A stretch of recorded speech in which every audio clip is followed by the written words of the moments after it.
She work it girl, she work the bowl, she break it down, she take it low, she's fine as hell, she's about the dough, doing the thing right on the floor, and money she making, look at the way she's shaking, make you wanna touch her, wanna taste her, have you lusting for her, going crazy, face it. She's so much more than you used to, knows just how to move, seduce you. She's gonna do the right thing, touch the right spot, dance in your lap, be ready to pop. She's always ready when you want it, she want it like an info, the info. Show you where to meet her on the late night till daylight. The club jumping if you want a good time. She's gonna give you what you want.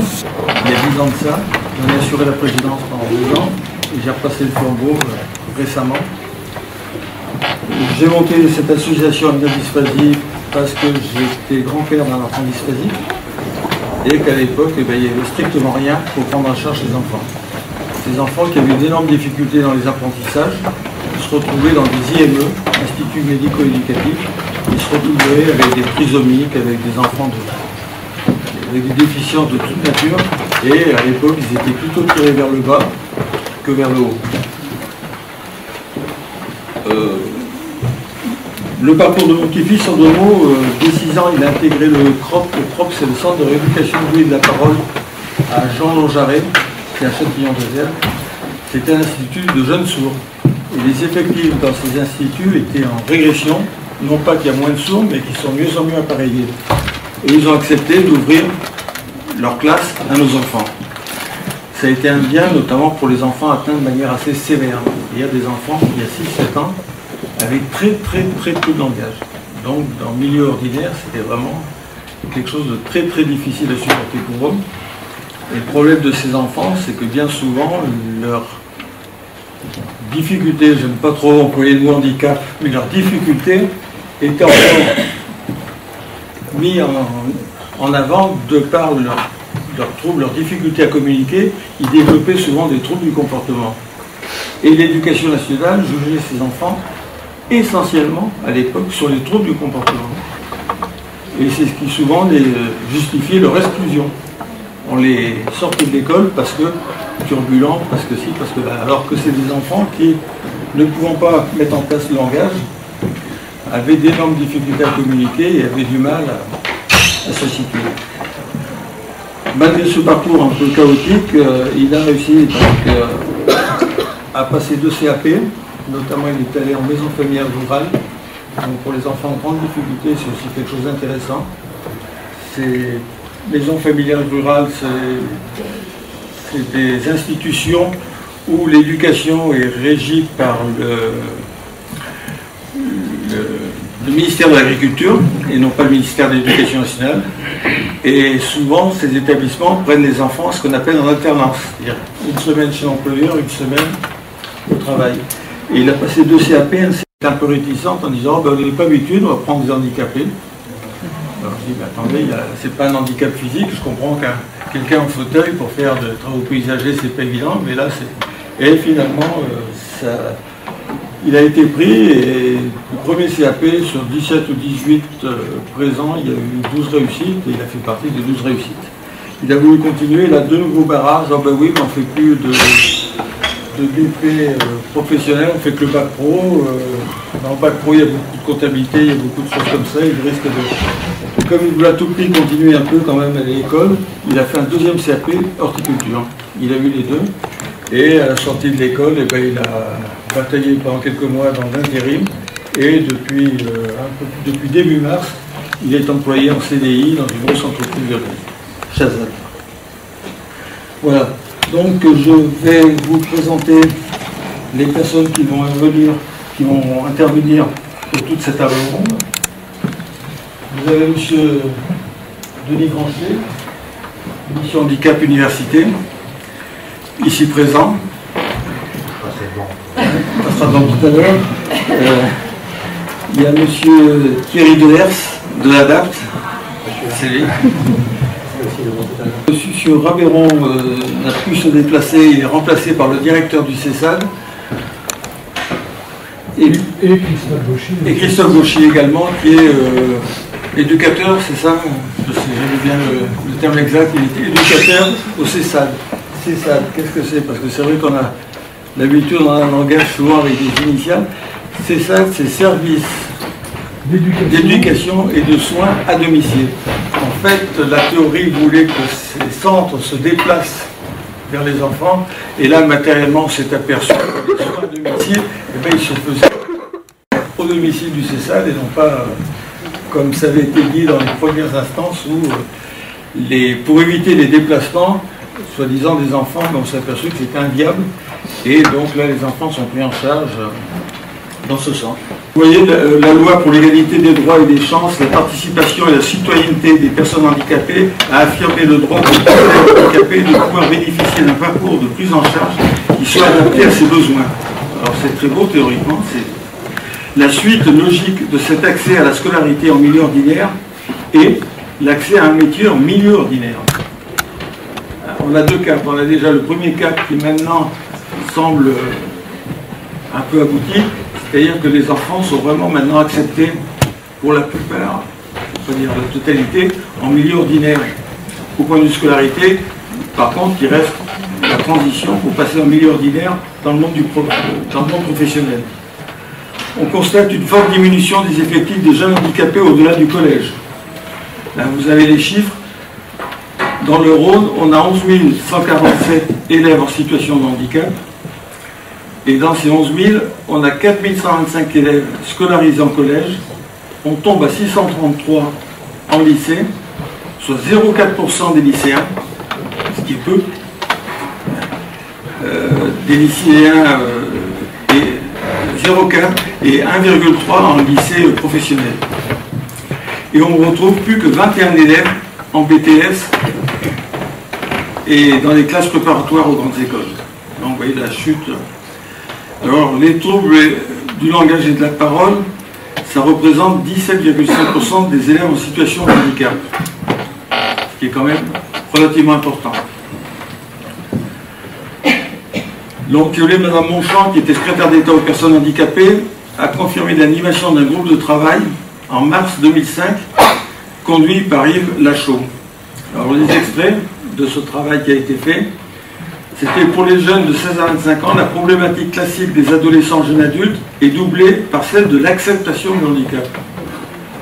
Et moi je peux vous affirmer que l'acceptation du handicap est difficile pour l'enfant concerné, mais il est tout autant pour les parents.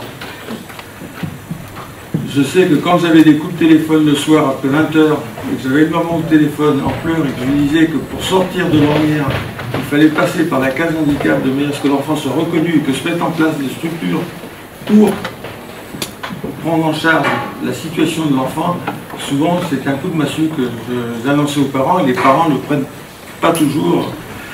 Et c'est vrai que c'est quelque chose de difficilement acceptable. Parce qu'on a encore en France une image du handicap qui est très, très négative.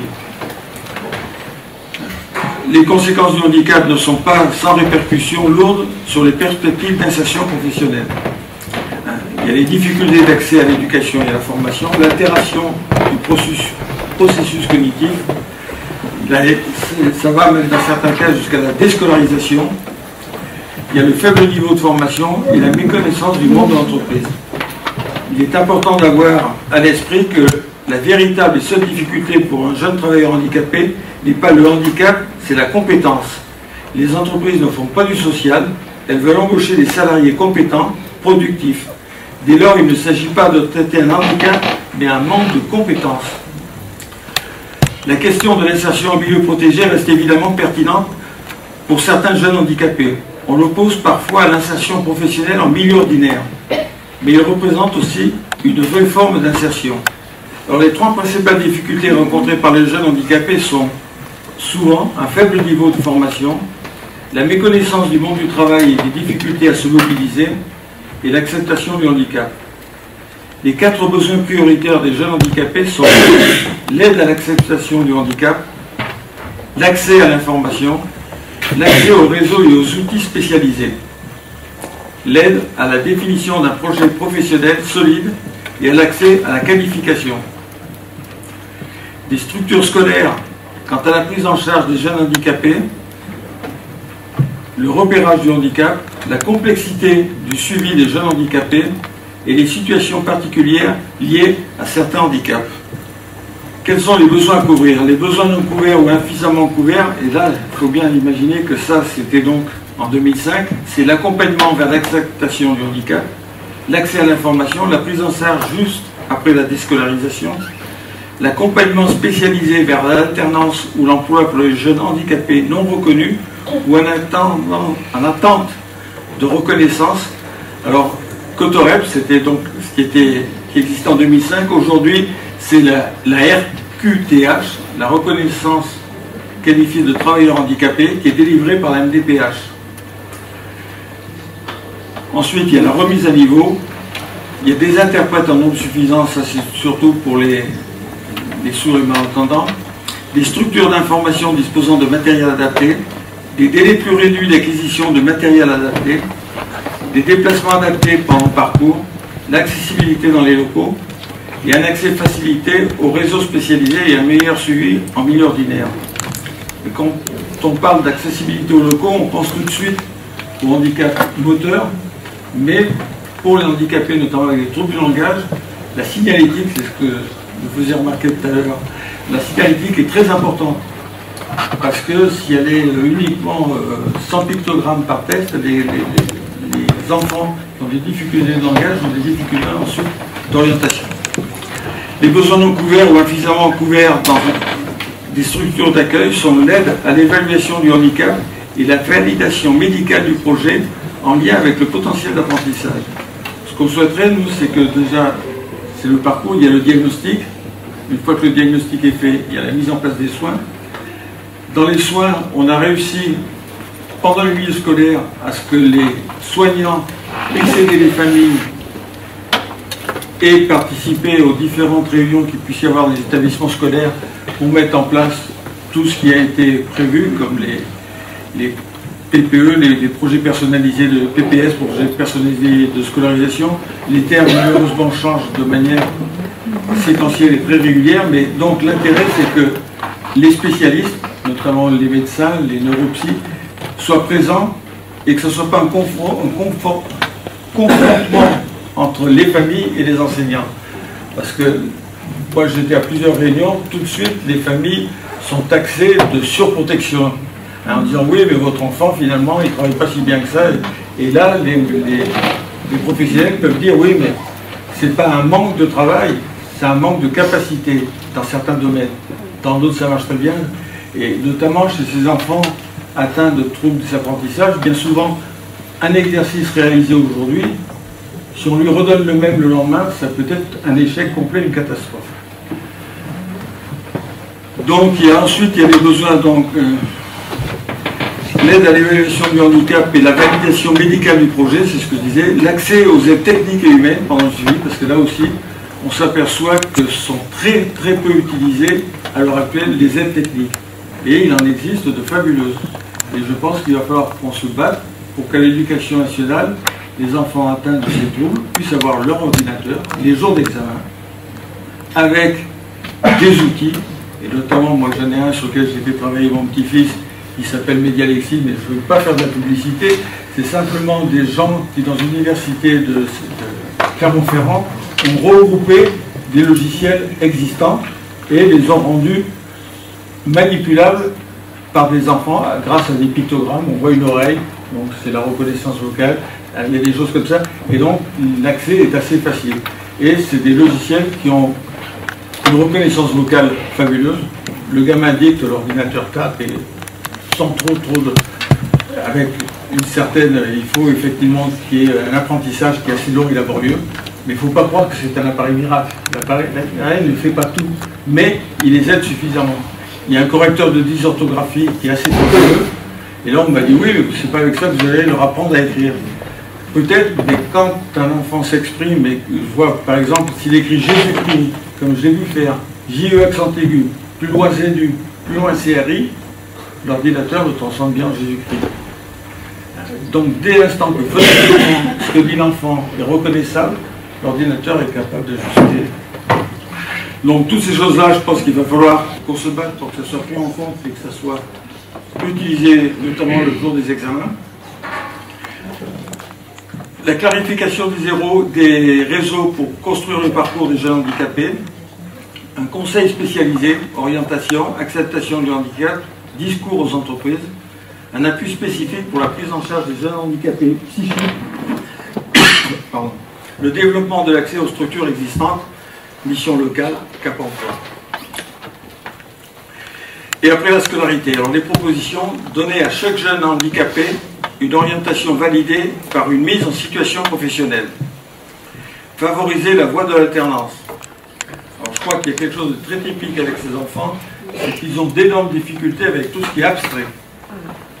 Dès l'instant où on tombe dans du concret, notamment c'est là l'intérêt de l'alternance, c'est que ce qui est vu de manière théorique à l'école peut être mis en application dans le monde du travail et dans la spécialité qu'a choisi l'enfant. Excusez-moi.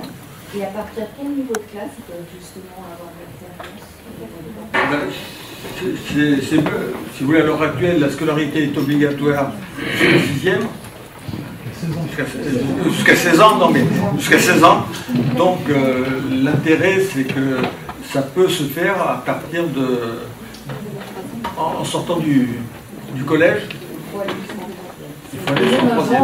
Dans certaines MFR, Pour les maisons familiales rurales, c'est vrai.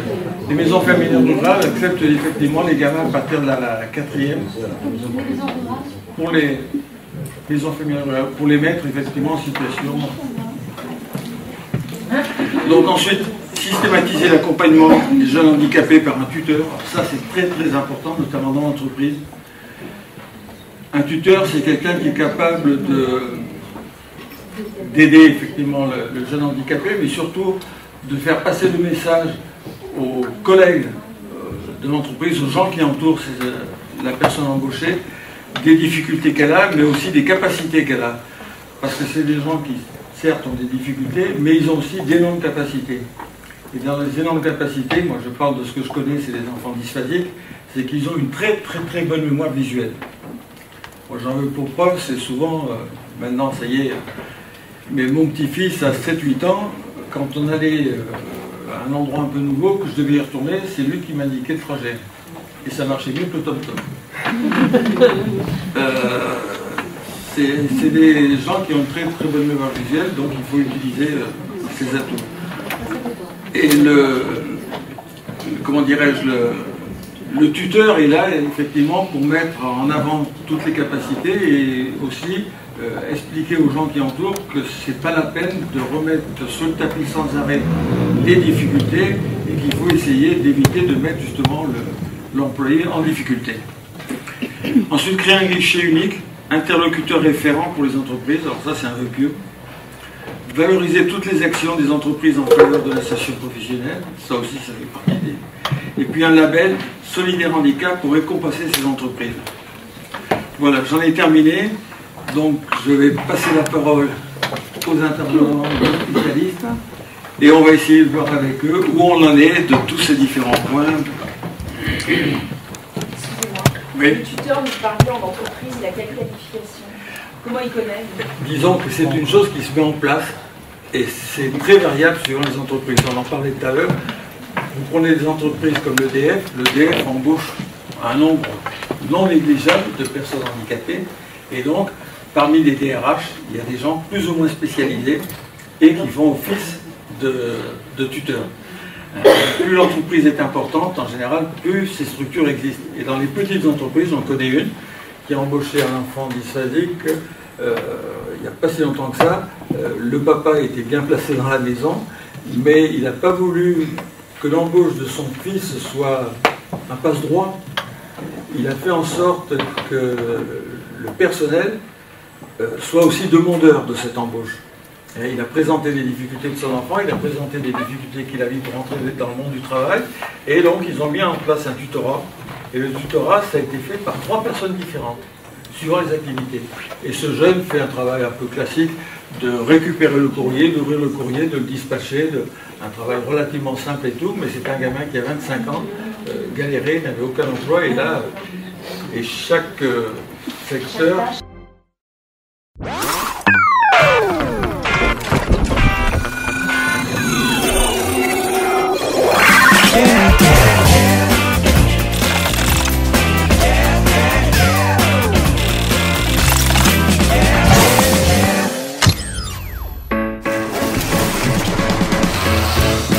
Je m'appelle Rémi Changues, je suis magazine plutôt 17e. Un petit maillet, si elles sont coincées, qu'on les décoince. Tu rajouteras les gants. L'intégration de Rémi a été pour nous une vraie chance puisque nous avions un problème à pourvoir le poste de magasinier. Je vous appelle aussi autre chose pour la commande. 19 73 340. Alors ce qu'il va me falloir, c'est 2 jonctions basse tension. C'est lui qui fait les commandes pour pouvoir nous approvisionner en accessoires haute tension et basse tension. Donc il faut qu'on ait du matériel à disposition pour que la réparation soit faisable de jour comme de nuit. L'agence exploitation, c'est une 50aine de personnes pour dépanner, entretenir le réseau électrique parisien du quart nord de Paris. Ce qui doit quand même regrouper 400 000 clients. Il est important qu'on ait en permanence de quoi dépanner le réseau et ça, Rémi le fait maintenant très bien. Puis d'ouvrir le magasin et Rémi nous sert. Bah écoute, Voilà. il y a tout. Hein, Il y a tout. Voilà. Une des principales qualités de Rémi, c'est le relationnel. Le spécialiste de l'HTA. Dans 6 mois, je mourrai, hein, fais gaffe. C'est le dynamisme, c'est l'envie de bien faire, ce qui correspond au profil des jeunes que j'embauche actuellement. Merci. Ah, ça va arriver la semaine prochaine, ça fait plaisir. Dans la logistique, t'as un dialogue tout le temps, soit avec le fournisseur ou soit avec les agents. C'est ça qui me plaît en fait. T'as pas une petite molette là? Ah oui, une petite molette. Ouais, une petite molette parce qu'avec ça, je vais avoir du mal avec ça. Rémi a plus de mal que quelqu'un de normal à gérer les mouvements dans l'espace. C'est ça la difficulté de l'handicap, coordonner les gestes. Un collègue qui est normal peut servir l'eau, peut se parler avec son chef, mais qu'un dyspraxique ne peut pas, parce qu'il va renverser partout. C'est pas la fatigue physique, c'est juste mental. C'est pour améliorer d'une part son manque d'expérience, qui apprend en marchant, associé à ce manque d'esprit pratique qu'on va solutionner en l'accompagnant. C'est pour ça que il me lance des défis. Rémi, tu montes s'il te plaît la bâche. On a mis en place les commandes, après la gestion. Ce qu'on souhaite faire maintenant, c'est avoir une gestion informatisée. C'est la prochaine étape. Et ces produits-là n'existent plus aujourd'hui. On validera le produit et puis après on lancera la commande. D'accord, merci, à bientôt. Rémi est là pour un petit moment, il a envie de faire progresser son métier. Il a cherché à chaque fois à trouver les solutions aux questions posées. Je pense que les agents maintenant sont contents d'avoir enfin quelqu'un à qui s'adresser quand ils ont un problème de matériel. Il est toujours disponible. À chaque fois qu'on lui demande quelque chose, il est toujours OK. Ça c'est mon job.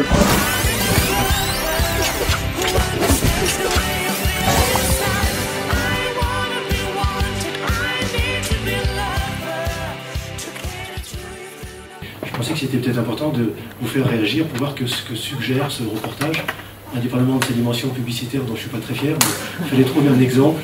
J'en ai trouvé. Dans le cadre de ce job-là, est-ce que vous savez si en amont, cette société, elle avait déjà en prévision d'employer une personne handicapée, ou si c'est une candidature comme ça qui est arrivée et qui finalement ils ont adapté le poste à cette personne-là parce qu'ils ont eu cette candidature-là. Je voulais savoir si c'était déjà prévu avant pour eux ou si ça leur est arrivé dessus et ils ont adapté. Moi, je ne sais pas si je peux tenter une réponse. En même temps, je suis en train de me dire que j'aurais jamais dû répondre oui, je vais chercher une vidéo pour donner un exemple, parce que du coup, on est sur l'exemple. Ce que je crois savoir, c'est qu'en tout cas, une entreprise ne peut pas débarquer de manière assez affinée pour faire une embauche réussie d'une personne en situation de handicap, quand le handicap est invisible. Je pense que, bien évidemment, c'est le résultat, c'est la montée en compétence de l'entreprise, peut-être, dans ce qu'il y a de fin dans l'analyse des ressources humaines, l'organisation du travail et comment on pense la mise en œuvre de la compétence des uns et des autres. Je pense que c'est le résultat d'un travail à partir de plusieurs expériences. Et je pense qu'effectivement, une entreprise elle doit d'abord avoir la volonté, ensuite expérimenter, et elle devient ensuite de plus à l'aise pour donner sa chance au plus grand nombre, ce qui veut dire pour elle s'adjoindre les compétences de la plus grande diversité de personnes.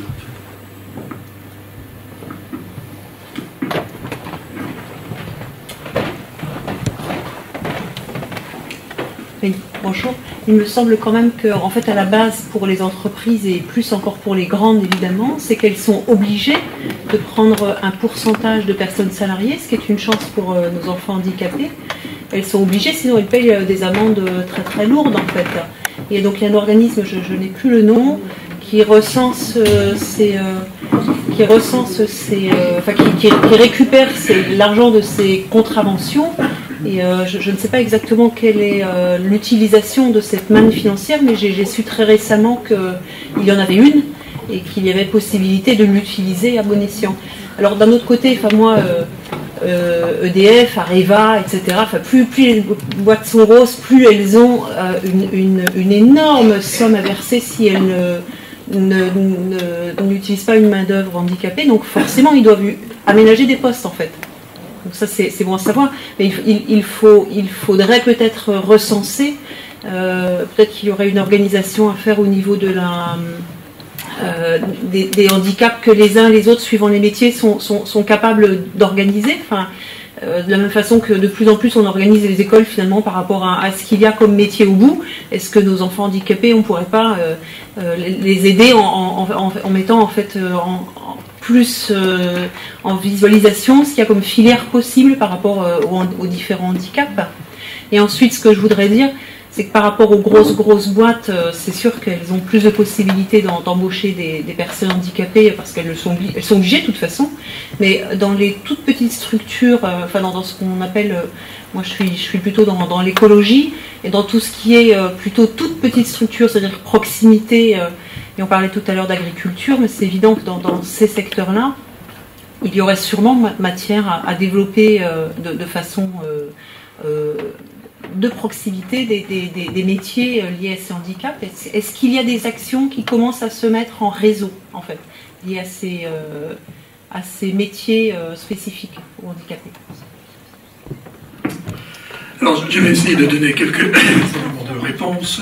Je m'appelle Gabriel Mulven, je suis président de l'association Handi Lyon-Rhône qui porte la structure Cap Emploi, qui en gros pourrait être considérée comme une sorte d'équipe Pôle emploi spécialisée pour le placement, la mise en emploi des personnes handicapées, de toutes les formes de handicap. Ce n'est pas le réseau idéal que vous semblez souhaiter, puisque nous ne sommes pas spécialisés sur tel ou tel type, mais nous recevons toutes les personnes bénéficiant de ce qu'on appelle la RQTH, qui a été évoquée tout à l'heure, c'est-à-dire la reconnaissance de la qualité de travailleur handicapé, qui est donnée non plus par la Cotorep qui n'existe plus, mais par un service, ou plutôt une commission de la MDPH, Maison départementale des personnes handicapées, et cette commission s'appelle la CDAPH, Commission départementale pour l'autonomie des personnes handicapées. Nous recevons donc environ 2000 personnes chaque année. Parmi les 6000 personnes reconnues travailleurs handicapés qui existent, je parle du département du Rhône. On pourrait donner des chiffres au niveau national, ça serait en gros entre 50 et 60 000 par an qui sont reçus dans des structures comparables aux nôtres. Sur aussi un nombre situé entre 150 et 200 000 à peu près. Les autres personnes handicapées qui ne sont pas reçues par les structures Cap Emploi sont reçues par les services de Pôle emploi, anciennement la NPE. Alors, pour ce qui est de l'obligation d'emploi, ce qu'on appelle l'OETH, l'obligation d'emploi des travailleurs handicapés, il est effectif que chaque entreprise de plus de 20 salariés doit employer dans les 6%, un taux de 6% de personnes handicapées, faute de quoi elle est assujettie à verser, on est pudique dans les mots, on ne dit pas une amende, on dit simplement une contribution.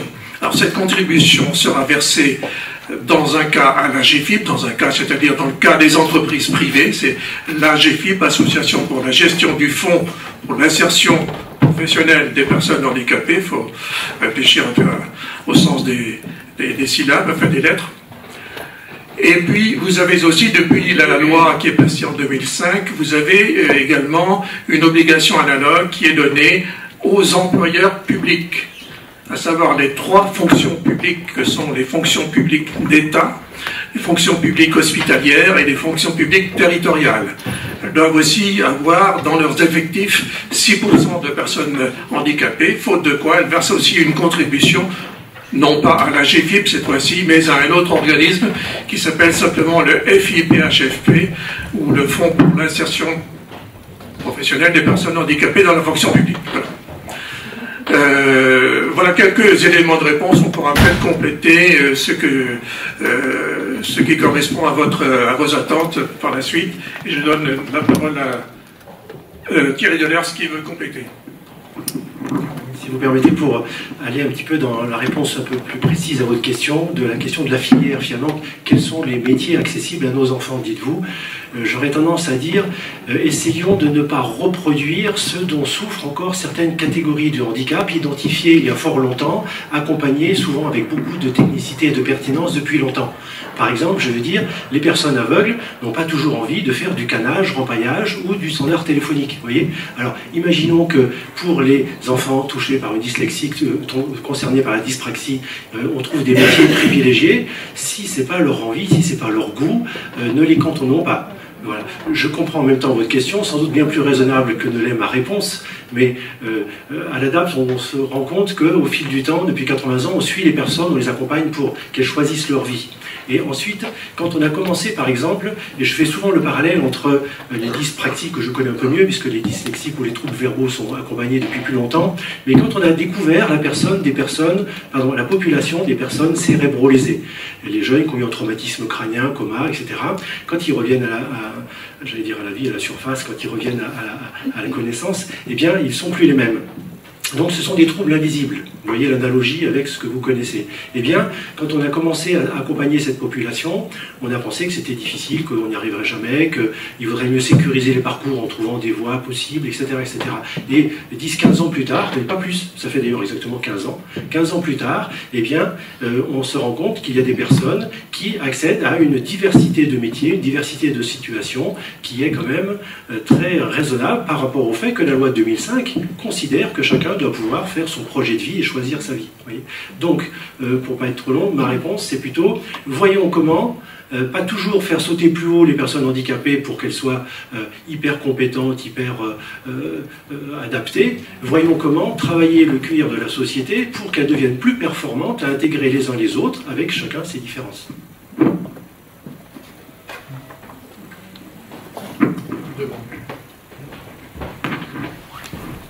De l'accès à l'emploi pour les personnes en situation de handicap. Je pense que, je connais un papa qui est père d'un enfant dysphasique et qui est cadre chez Areva et qui a pris en charge l'intégration des personnes en situation de handicap dans son entreprise.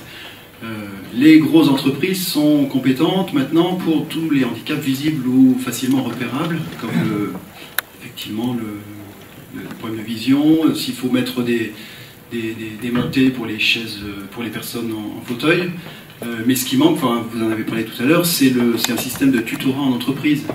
Et ça, même ce papa n'avait pas vraiment notion de ce que ça pouvait représenter. Parce que pour les jeunes qui ont des troubles cognitifs, des problèmes de lenteur, de toutes sortes de difficultés, ils ont besoin pour accéder à une partie de ces personnes ont besoin pour accéder à des emplois dans ces grosses entreprises, d'un système d'accompagnement et tutorat dont ils ont bénéficié depuis souvent leur plus petite enfance.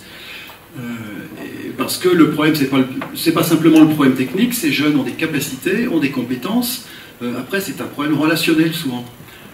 Ces personnes ne comprennent pas toujours, ils ont besoin d'un accompagnement pour faire un peu de médiation avec leur environnement dans le milieu professionnel.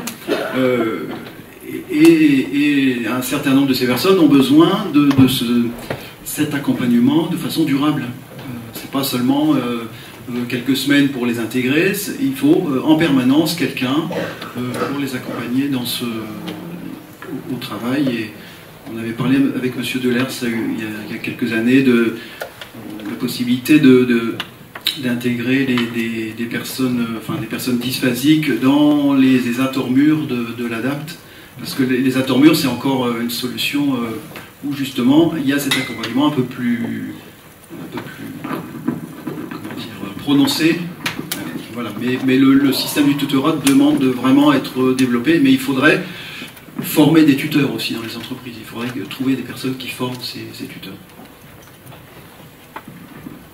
Effectivement, un petit mot là-dessus.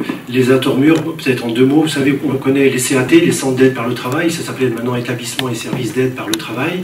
Ça permet de proposer une situation de travail à des personnes en situation de handicap qui, au moins dans l'instant T, ne sont pas à même de produire à 100% dans le milieu ordinaire. Donc c'est le milieu du travail protégé, ou travail adapté. Et habituellement, ces établissements accueillent des personnes, des travailleurs, 20, 30, 40, 80, qui ont le choix entre 3 ou 4 métiers qui correspondent aux travaux de sous-traitance achetés par les entreprises, qu'elles soient soumises ou pas à l'obligation d'emploi, et achetés à ces ateliers, et ces ateliers font travailler des personnes. Les ATORMUR, on a inventé ça pour prendre en compte justement la particularité de chacun. En les ATORMUR, les personnes qui viennent dans nos établissements de ce type, eh bien, sont accueillies pendant 6 mois, un temps est passé pour faire avec elles un bilan personnel, professionnel, du réentraînement, pour voir ce qu'elles veulent faire, ce qu'elles peuvent faire, et les conditions dans lesquelles elles peuvent faire ce qui est à la mesure de leurs compétences et de leurs capacités. Et quand ceci est fait, on va chercher pour chacun un contrat dans une entreprise ou une autre, un contrat de sous-traitance. L'entreprise, comme pour tout ESAT, elle va acheter des heures de sous-traitance, mais individuellement, la personne handicapée va aller dans l'entreprise faire ce travail. Ce qui veut dire que ça donne un choix immense de métiers possibles. Ça donne aussi un accès à autre chose que le cantonnement des personnes handicapées entre personnes handicapées dans un endroit marqué. Chacun va travailler dans une entreprise ou dans une autre. Vous voyez. Et donc, ceci est très très intégratif et nous l'avons développé initialement pour les personnes cérébralisées qui ne tenaient pas dans les ESAT traditionnels pour les problèmes de comportement et autres, parfois même d'adaptation de rythme de travail. Et aujourd'hui, on se rend compte que en faisant du cours humain, en allant chercher, parfois c'est pas un poste, parfois ce sont des tâches pour lesquelles la personne va dans l'entreprise, eh bien, ça permet que l'entreprise pense au travail, adapte le travail à la personne et ça fonctionne. Alors, il n'y a pas forcément un tuteur dans la durée, mais il y a effectivement un référent dans l'entreprise, ou on peut l'appeler tuteur, mais qui est surtout en contact avec l'équipe pluridisciplinaire de l'ESAT. Et là, eh bien, effectivement, il y a un ergothérapeute qui va venir voir les conditions de l'environnement, pas seulement l'accessibilité, pas seulement le poste de travail, mais l'organisation du travail, détecter dans l'environnement ce qui fait, par exemple, trop de bruit ou pas trop de bruit, ou des choses comme ça, vous voyez. Donc, et puis d'autres professionnels accompagnent cette situation. Et pour répondre à votre question, eh bien, quand vous m'en avez parlé il y a 3 ou 4 ans, on avait l'idée que ce processus puisse être élargi à d'autres personnes que les personnes cérébralisées pour lesquelles nous l'avions créé. Et c'est le cas. On a eu 12 places qui sont maintenant ouvertes pour les jeunes adultes, quel que soit leur handicap.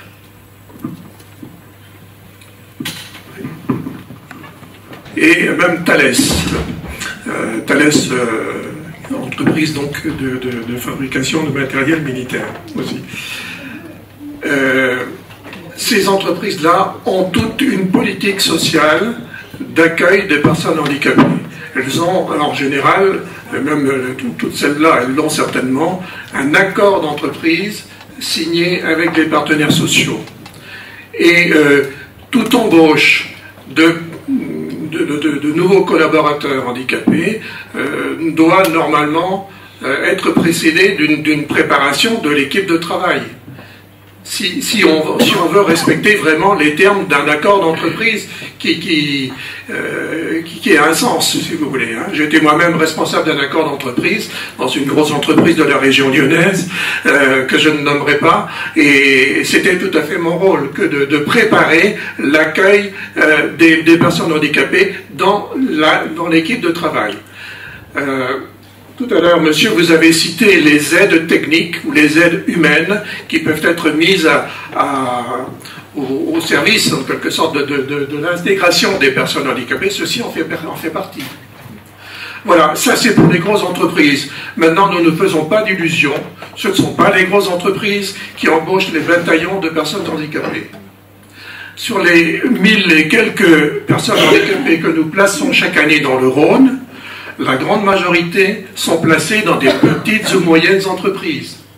Et je dirais même plus de 50% sont placés dans des entreprises qui n'ont pas d'obligation d'emploi de personnes handicapées. Des entreprises de moins de 20 salariés. Et il en va de même un peu au niveau de l'ensemble de la France. Ce sont surtout les petites entreprises qui sont ouvertes à je dirais, cette solidarité que consiste l'embauche de personnes handicapées. Et les grosses entreprises, bon, elles en font aussi un peu, mais je dirais que c'est un peu noyé dans une sorte de politique sociale où on parlera davantage de diversité.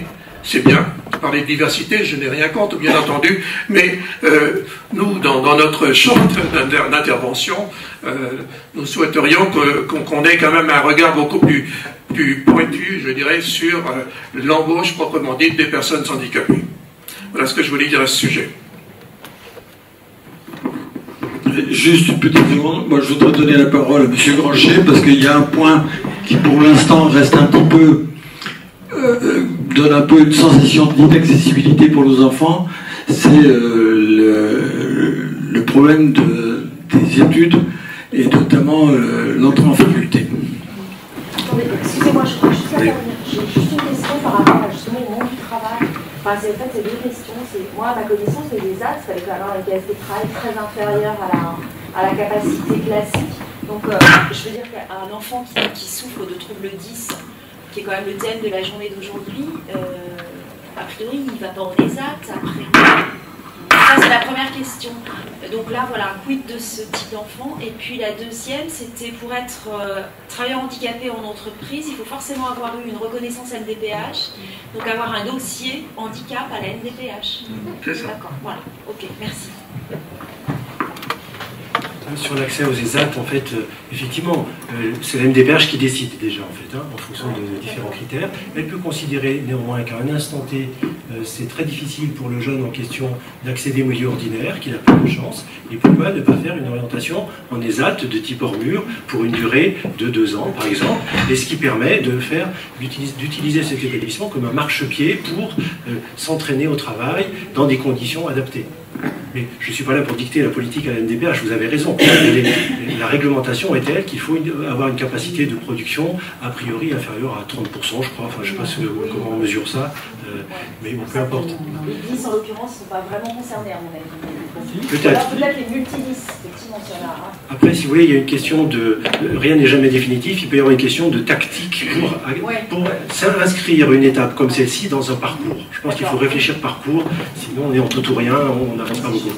Là, vous entendez le président de la dysphasie à l'heure actuelle, j'ai siégé pendant assez longtemps à la MDPH pour vous dire que la dysphasie sévère est reconnue comme un handicap à 50%.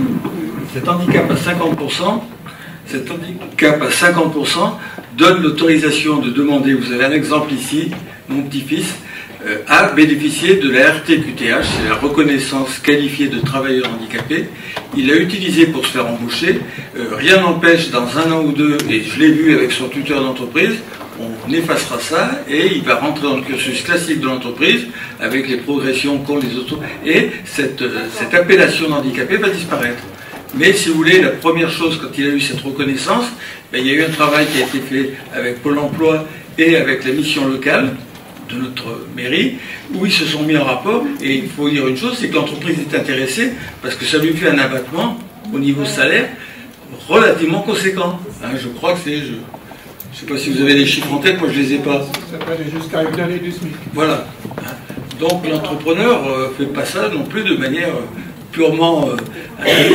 les entreprises sont intéressées d'employer des jeunes avec reconnaissance handicap parce que ça allège leurs charges.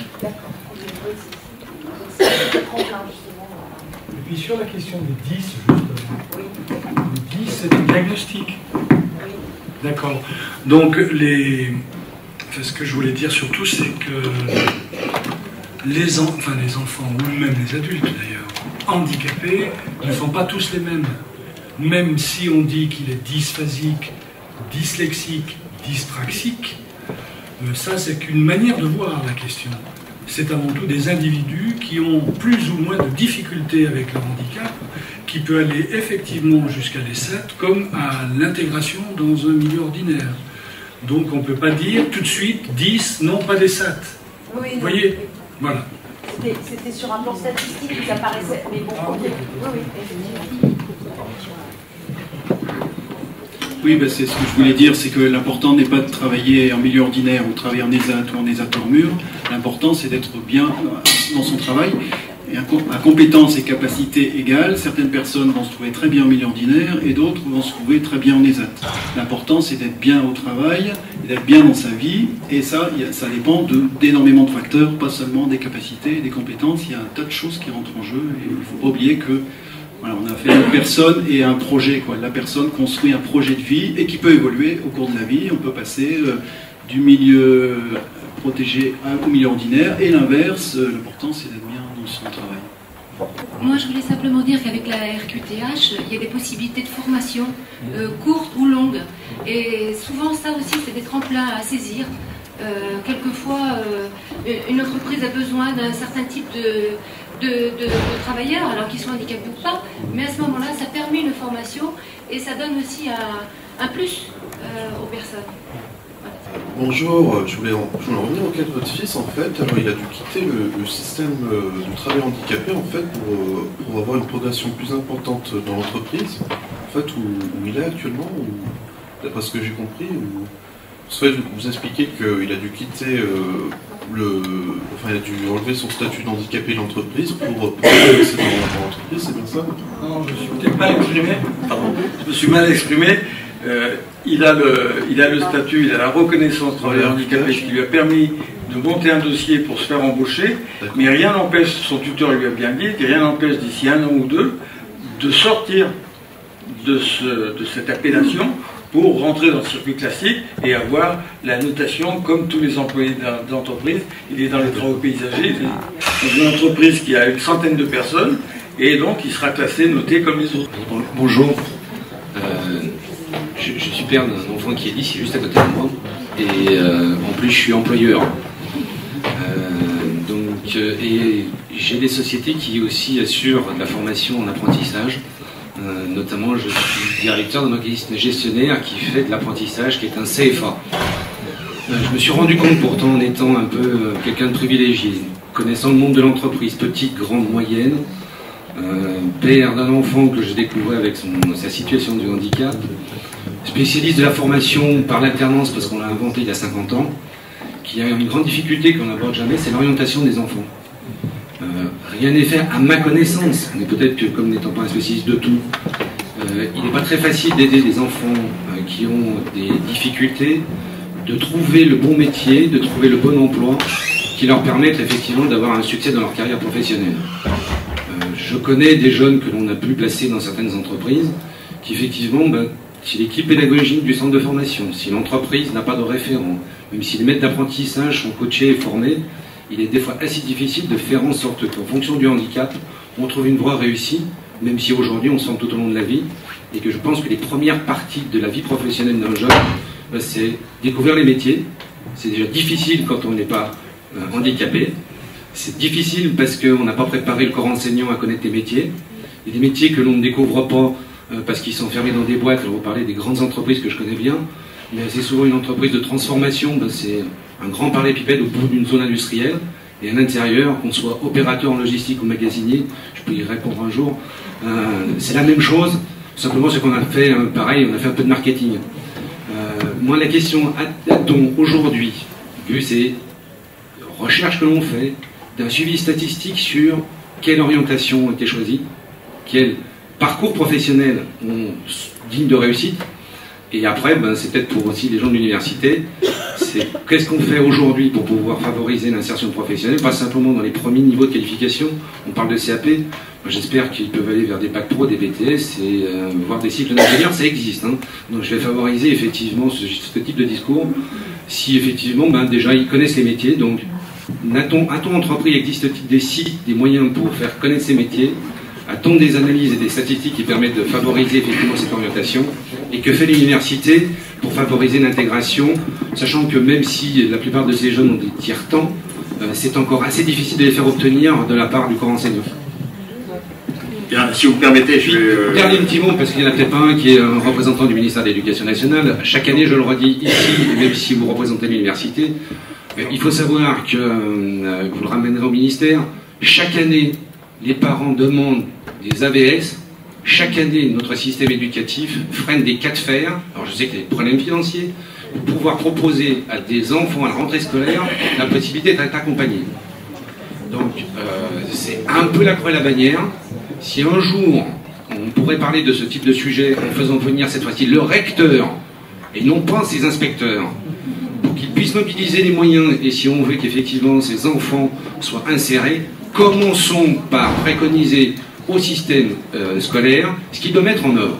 Les entreprises mettent des référents, les entreprises mettent des maîtres d'apprentissage, ça marche peut-être pas beaucoup, mais ils ont une obligation. L'obligation de l'État de mettre à disposition des AVS n'est pas respectée. C'est un petit peu un scandale. Excusez-moi d'avoir été un peu long. Moi je m'excuse, j'ai une tâche ingrate, c'est celle de dire qu'il faudrait qu'on s'arrête. Donc je vais quand même donner la parole parce que je trouve ça important. Pour l'instant c'est un peu un frémissement, tout du moins en ce qui concerne les 10, mais l'intégration dans les universités, ça me paraît quelque chose de très important. Bon, rapidement, deux petits mots pour rebondir sur tout ce qui a été dit. Concernant les AVS dans le secondaire, moi je suis pas du secondaire, ils font ce qu'ils peuvent, je veux pas les défendre. Honnêtement, en voyant ce que ça donne par la suite au niveau universitaire, je reste optimiste. Pas satisfait, optimiste. Pour ce qui est des statistiques, on n'en a pas réellement. Quand il y en a, elles sont tellement disparates et sur des bases complètement éclatées, ce qui fait que rien n'est comparable et rien n'est suivi. Par parenthèse, juste un petit chiffre comme ça, les établissements de l'enseignement supérieur, c'est-à-dire universités et grandes écoles de Lyon-Saint-Étienne, comportent 700 étudiants en situation de handicap déclarés, sur 130 000, certes. 700 étudiants dans le supérieur. En ce moment, je dois avoir une jeune de classe prépa qui passe le concours d'école des mines, ou qui l'a passé au mois de mai, et qui doit, j'espère qu'elle a intégré. Et puis l'an prochain, on suit une jeune qui passe le concours Vétagro, donc agronomie et vétérinaire au lycée du Parc, pour laquelle aussi il se passe des choses que j'espère bien heureuses.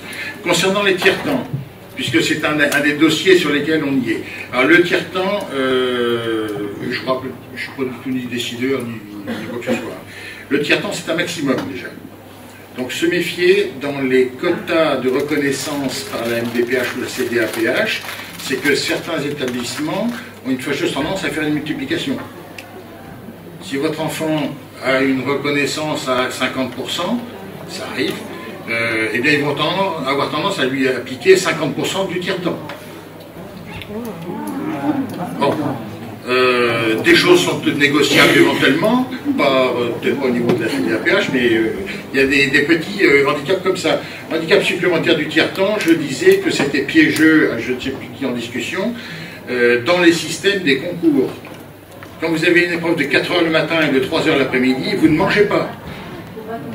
Alors, pour l'instant, nous, au niveau universitaire et grandes écoles, nous essayons de travailler au niveau du ministère de l'Enseignement supérieur et de la Recherche pour que, et de l'éducation nationale, parce que les concours sont soit de l'un, soit de l'autre, en plus c'est pas spécialement simple, pour essayer de faire que les procédures de concours écrit ou oral, pour tous les concours, pour tous les étudiants, arrêtent ce système, je dirais, idiot, de 4 h le matin, 4 h l'après-midi. Voilà, c'est ce genre de choses que l'on essaye de faire. Ceci dit, il y a encore du travail, mais je reste optimiste globalement.